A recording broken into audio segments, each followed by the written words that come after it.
bakery and was considered a pillar of the community.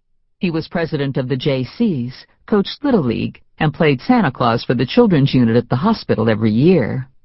"No way," she said. Vera crossed her heart. "As God is my witness." Jamie pondered it. Vera was a strict Southern Baptist. She only lied when absolutely necessary. "Do you have any more?" "Yeah, I bought extra. I figured we should do a little experimenting. We'll eat a couple more and then compare notes." "Oh, Lord," Jamie said as Vera divvied them up. The last thing she needed was to start feeling horny. It had been 3 weeks since she'd laid eyes on sexy and mysterious Maximilian Holt, the man who blew into her life from time to time, just long enough to turn her world upside down and inside out. The same man she had already voted most likely to climb beneath the sheets with first chance she got. "I've already had 3, Vera said, and I don't feel a thing except for a little indigestion. Chocolate does that to me." "I'm sure it's just a bunch of hype to sell brownies," Jamie said, hoping she was right. Lately she'd been having X-rated dreams where she and Max played starring roles. They did things she was certain were illegal in most states.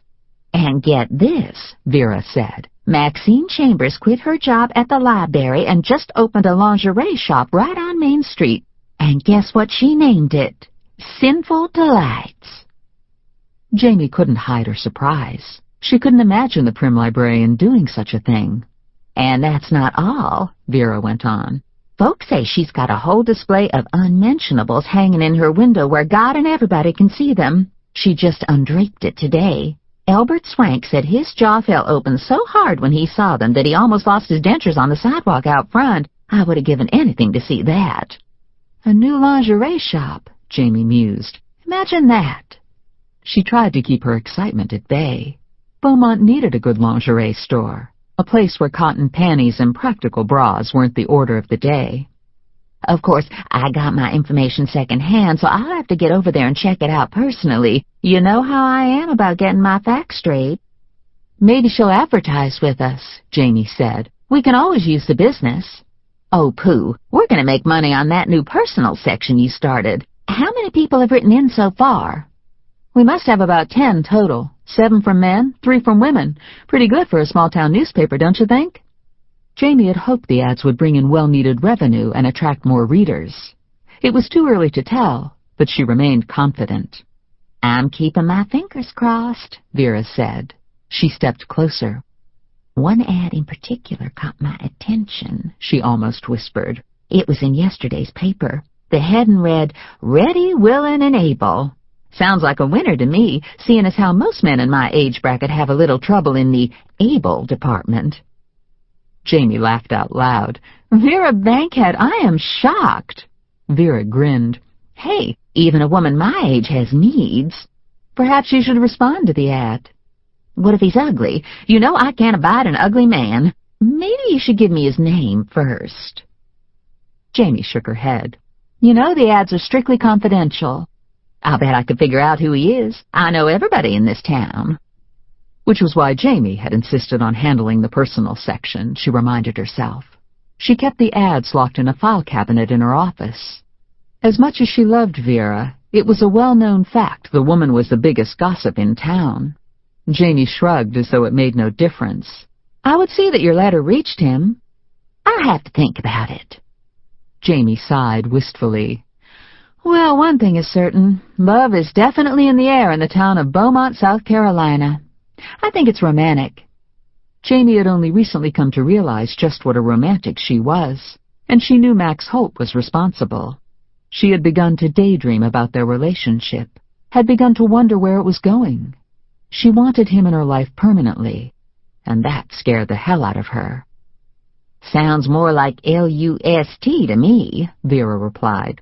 "It's the heat. Everybody in town is acting strange. If they start eating these brownies, they're going to be out of control." Jamie didn't want to talk about lust because, once again, it brought Max to mind. Max, who was too gorgeous for his own good, and knew it. Max, who clearly lusted after her but kept his true feelings to himself. Not that she didn't have a bad case of lust as well. It's what drew them together like iron shavings to a magnet, what made her skin literally ache for his touch. It had been that way from the moment they'd first laid eyes on each other, when Max had come to Beaumont to aid his brother-in-law, now the mayor, in an attempt to clean up town corruption. Max had ridden in on his white horse, or in his case, a $2 million car with enough technology to run a small country. Max's investigation had dragged Jamie right into the middle of it.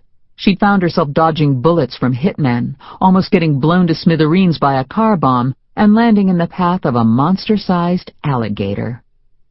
Okay, so maybe she was exaggerating the size of the alligator, but all alligators looked big when you were treading water and happened to be in their path. Most women with half a brain would have grabbed their purses and said, "See ya," but not Jamie.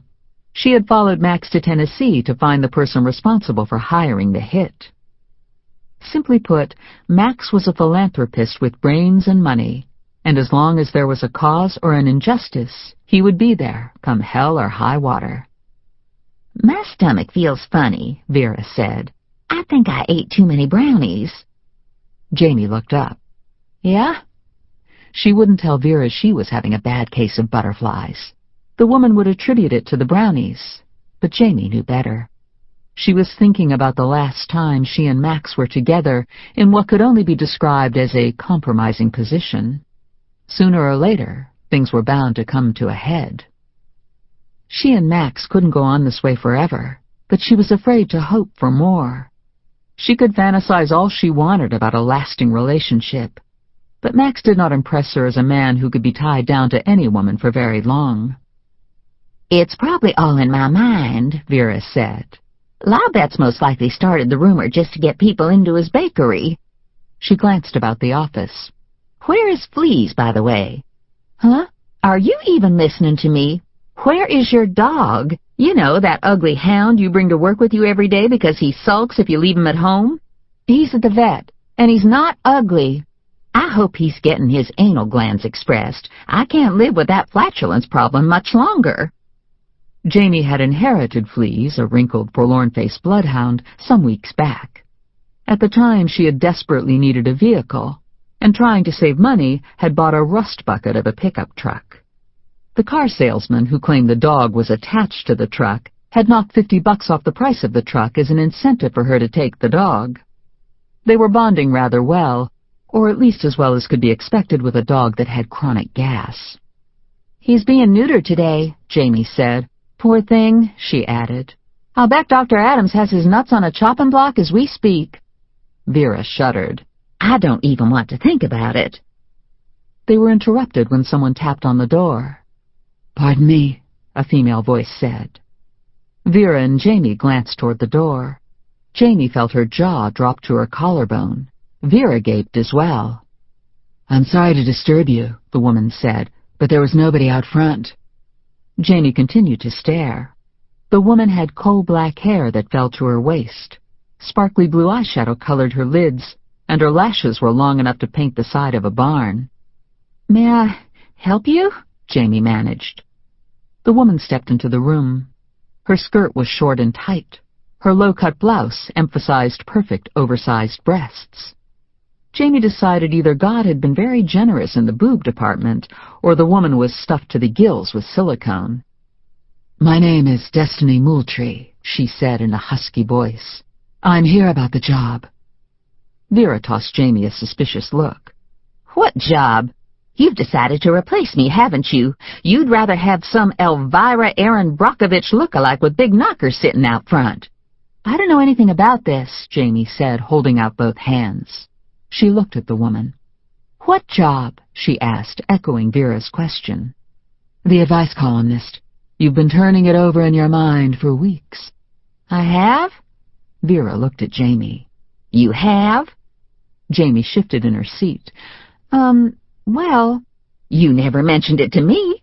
A very peeved Vera interrupted. "You've always come to me with your ideas." The woman looked from Vera to Jamie. "I didn't mean to cause friction. Perhaps we should discuss this in private, Miss Swift." Vera took offense. "Miss Swift doesn't keep secrets from me.